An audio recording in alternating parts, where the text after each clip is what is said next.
Welcome to Storytimes with Miss Peoria. I am back with another book, and this time it is a Dr. Seuss book. Dr. Seuss is one of the most loved children's authors, and I happen to love his books and have done his books as part of my Miss America talent the last couple of years. But this book is one I've never performed, but it's Did I Ever Tell You How Lucky You Are? And there's cactuses on the front, just like in Arizona. And I almost did this one for a talent piece, actually. But thanks for joining, and I hope you enjoy this book.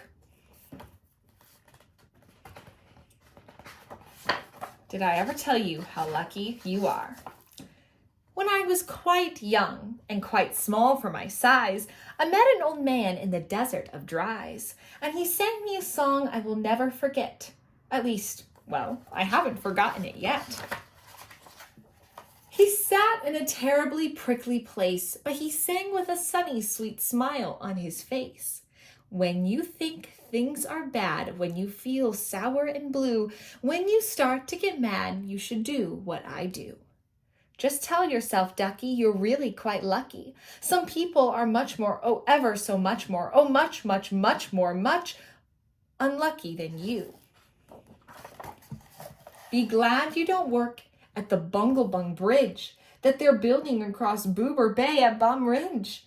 It's a troublesome world. All the people who are in it are troubled with troubles almost every minute. You ought to be thankful a whole heaping lot for the places and people you're lucky you're not. Just suppose, for example, you lived in Gazette and got caught in that traffic on Zat Highway 8. That's a lot of traffic. Or suppose, just for instance, you lived in Gazare with your bedroom up here and your bathroom up there. Suppose, just suppose, you were poor Herbie Hart, who has taken his Thromdambuluter apart. He never will get it together, I'm sure. He never will know if the gick or the gore fits into the scrux or the snucks or the snore. Yes, ducky, you're lucky you're not Herbie Hurt, who has taken his Thromdambulator apart. I don't know what that is, but I'm very glad I didn't take it apart either. Think they work you too hard? Think of poor Ali Sard. He has to mow grass in his uncle's backyard, and it's quick-growing grass, and it grows as he mows it. The faster he mows it, the faster he grows it, and all that his stingy old uncle will pay for his shoving that mower around in that hay is the piffless pay of 2 ducats a day, and Ali can't live on such piffless pay. Look at that. It's growing as he mows it. So he has to paint flagpoles on Sundays in grooves. How lucky you are you don't live in his shoes. And poor Mr. Bix, every morning at 6, poor Mr. Bix has his boorfin to fix. It doesn't seem fair, it just doesn't seem right, but his boorfin just seems to go schlump every night. It schlumps in a heap, sadly needing repair.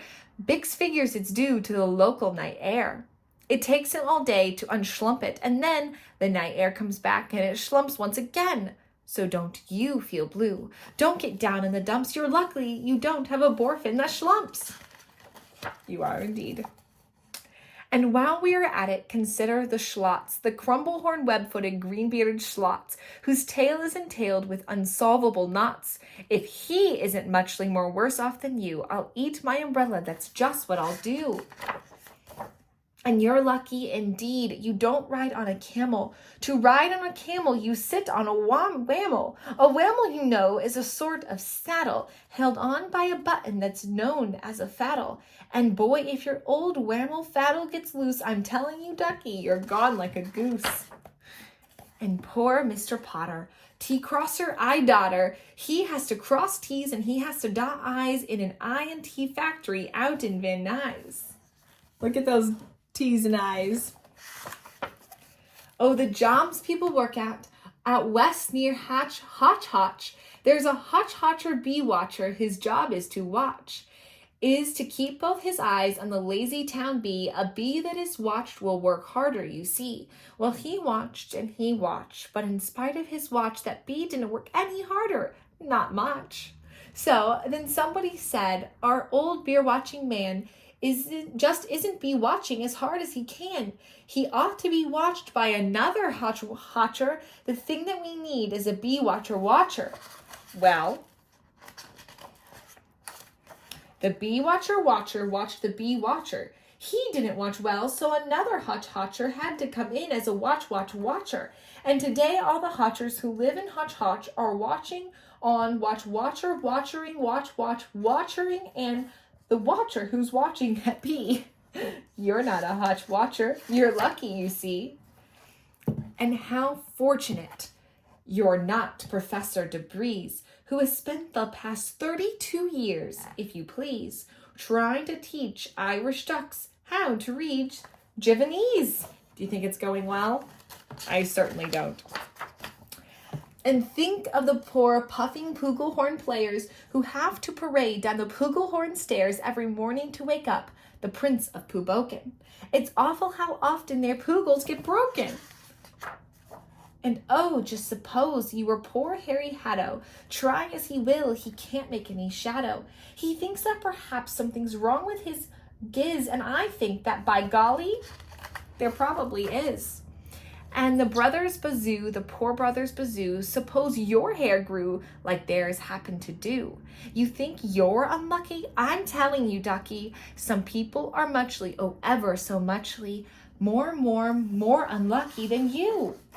And I suppose that you lived in that forest in France where the average young person hasn't a chance to escape from the perilous pants-eating plants, but your pants are safe. You're a fortunate guy.